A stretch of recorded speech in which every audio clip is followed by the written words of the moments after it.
Salut à tous, petite vidéo pour Monsieur Macron. Donc Monsieur Macron, petite vidéo aujourd'hui pour vous. Je fais une vidéo parce qu'on a du mal à vous approcher sur les lieux où vous êtes censé être au contact des citoyens. Parce que vous triez sur le volet toutes ces personnes qui ont le droit de vous approcher. Et du coup, les vraies vérités ne parviennent jamais jusqu'à vous. Donc aujourd'hui, on arrive... là, on doit être en mois de mars maintenant. On est le 1er mars. Donc on s'approche d'un mois de mars qui va être très mobilisateur parce qu'on a beaucoup de dates importantes qui arrivent pour les Gilets jaunes.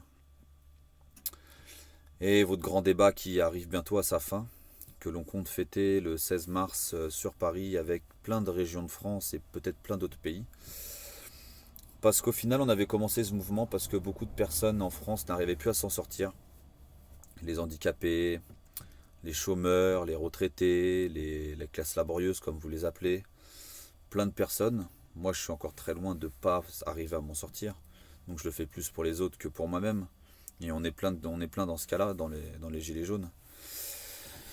Et donc du coup, moi, simple gilet jaune, parce que chez nous, il n'y a pas de leader, il n'y a pas de meneur ou quoi que ce soit, comme vous aimeriez bien le dire à chaque fois dans les infos. C'est justement pourquoi le mouvement des gilets jaunes se bat, justement, c'est pour le RIC, qui est plus de justice sociale etc. Donc nous, on fonctionne comme ça. Il y a peut-être des porte-paroles ou peut-être des représentants. C'est plus comme ça qu'on les appelle. Moi, je ne suis dans aucune de ces catégories-là. Nous, on est plus des relayeurs d'infos avec plusieurs personnes.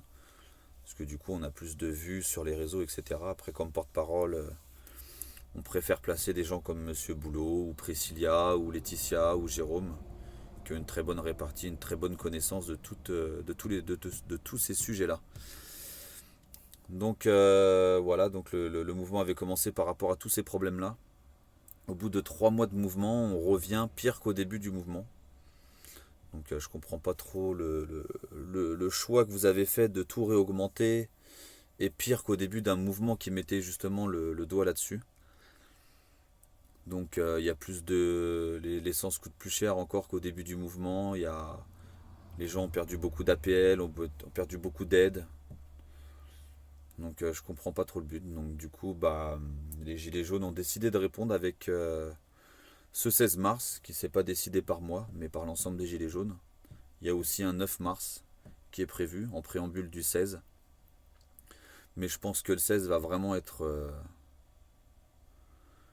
une clé dans ce mouvement, parce que beaucoup de personnes ont décidé de monter à Paris, et cette fois-ci en prenant le temps de s'organiser à l'avance.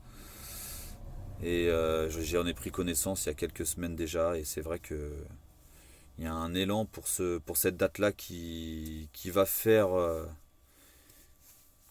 du bruit, je pense, parce qu'il y a beaucoup de régions qui ont décidé de monter pour fêter ce grand débat auquel vous avez invité très peu de personnes, très peu de gilets jaunes, et toujours muselés à chaque fois, et où les vraies personnes concernées par ce mouvement des gilets jaunes ne se sentaient pas représentées au travers des gens que vous avez invités dans le grand débat, les maires de France, etc. Si on était déjà écouté par toutes ces personnes-là, je pense que la situation serait autre aujourd'hui. Donc nous, les Gilets jaunes, ne comprenons pas trop votre manière de fonctionner. Enfin si, on la comprend, c'est pour les intérêts des plus riches comme d'habitude, mais je sais pas, dans une situation comme ça, on aurait pensé que vous auriez fait un peu plus d'efforts pour un peu calmer les tensions. Vous ne le faites pas, et tant mieux pour nous, on arrive à voir qui vous êtes vraiment. Mais sachez que les Gilets jaunes ne sont pas prêts à abandonner, malgré malgré la dureté du combat, parce que beaucoup d'entre nous ont eu des peines de justice, ont eu des violences policières, ont eu beaucoup de choses comme ça qui auraient pu démotiver la plupart d'entre nous. Mais on est encore là et plus motivé que jamais. Je pense pas que le mouvement des Gilets jaunes s'éteindra un jour, parce que même à travers les médias et ce que vous essayez de faire passer comme message, que le mouvement s'affaisse ou est en déclin, nous, dans la rue, on voit de plus en plus de personnes dans la rue se mobiliser. Donc on a plutôt l'effet inverse, nous, avec notre regard à nous. On sait que le combat n'est pas à gagner facilement, vu que Déjà dans une affaire comme celle de Benalla, de Mediapart, vous arrivez à vous en sortir et à faire jouer un petit peu votre rôle de président pour étouffer ces affaires, qui sont quand même très très graves. On a vu beaucoup de dérives dans l'affaire Benalla, beaucoup de dérives dans l'affaire de Mediapart. Quand vous placez un procureur de vous-même alors qu'il y avait le choix entre trois procureurs, et que celui-ci décide sous sa propre initiative de perquisitionner le média qu'est Mediapart pour obtenir les sources et non pas même pas les enregistrements. Ça prouve bien dans quel monde, dans quel pays on se trouve. Et que du coup, beaucoup se demandent qu'est-ce qu'on doit faire au bout de 3 mois. C'est de continuer. Parce qu'on sait que le combat va pas être gagné facilement quand on a un président qui arrive à tout contrôler et qui n'est pas prêt à lâcher la moindre chose. Donc du coup, ça s'adresse un peu à vous, Monsieur le Président, et aussi au reste des Gilets jaunes. On ne doit pas abandonner. Votre rôle, c'est pas de montrer que vous n'en pouvez plus ou quoi, donc c'est de maintenir le cap et de surtout pas montrer ce qui se passe en interne et tous les désaccords que vous avez avec les gens dans votre parti, qui quittent un petit peu le navire au fur et à mesure. Faut pas être dupe, on le sait. De toute façon, c'est pas votre but de montrer que le bateau est en train de couler. On le sait et de notre côté, c'est pareil. Nous comptons pas arrêter. Le 16 mars arrive et plus organisé que jamais. Il va y avoir beaucoup de mobilisation ce jour-là. C'était juste pour vous prévenir que vous allez avoir un mois de mars où vous n'allez pas beaucoup dormir. Parce que vous n'avez pas voulu répondre à l'attente des Gilets jaunes, ou même des citoyens en général. Les Gilets jaunes ne sont pas une catégorie ou ne sont pas une classe unique en France. C'est bien des citoyens français. On essaye de mettre dans une case les Gilets jaunes, mais tout le monde doit se sentir concerné par ce mouvement. Ça ne représente pas une catégorie de personnes ou quoi. Beaucoup trop de personnes, même plus aisées que nous, doivent se rendre compte qu'ils payent des impôts ou des taxes qui ne servent strictement à rien, à part renflouer les caisses d'une dette qui ne devrait même pas être là.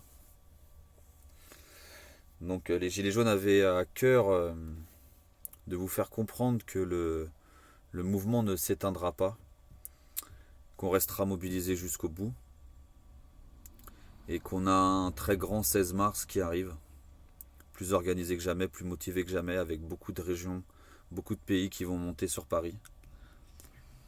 Donc j'espère que vous êtes prêts. Nous on l'est en tout cas. On attend cette date avec impatience, il reste 2 semaines. Donc voilà. Et sachez que malgré ce que vous essayez de faire tomber des pseudo-leaders ou têtes du mouvement comme moi ou comme d'autres, il n'y a pas de chef, il n'y a pas de leader. Vous pouvez m'enlever moi, vous pouvez enlever Jérôme, plein d'autres personnes. Le mouvement sera exactement le même. Parce que chaque gilet jaune a la même importance dans ce mouvement. Contrairement au système dans lequel vous êtes, chez nous, chacun a la même valeur, malgré sa classe sociale ou son métier ou n'importe quoi, ou ses origines ou quoi. Tout le monde est au même niveau. Donc voilà, rendez-vous le 16 mars, et puis en attendant il y aura le 2 mars et aussi un très bon 9 mars qui arrive avec une bonne mobilisation aussi. Donc voilà, dans l'attente d'une réponse peut-être de votre part ou pas, comme on a l'habitude depuis le début du mouvement, de toute façon on parle un petit peu à un mur ou à une personne qui fait semblant de parler aux Français. Donc voilà, c'était juste pour vous donner rendez-vous le 16 mars et bon courage à vous.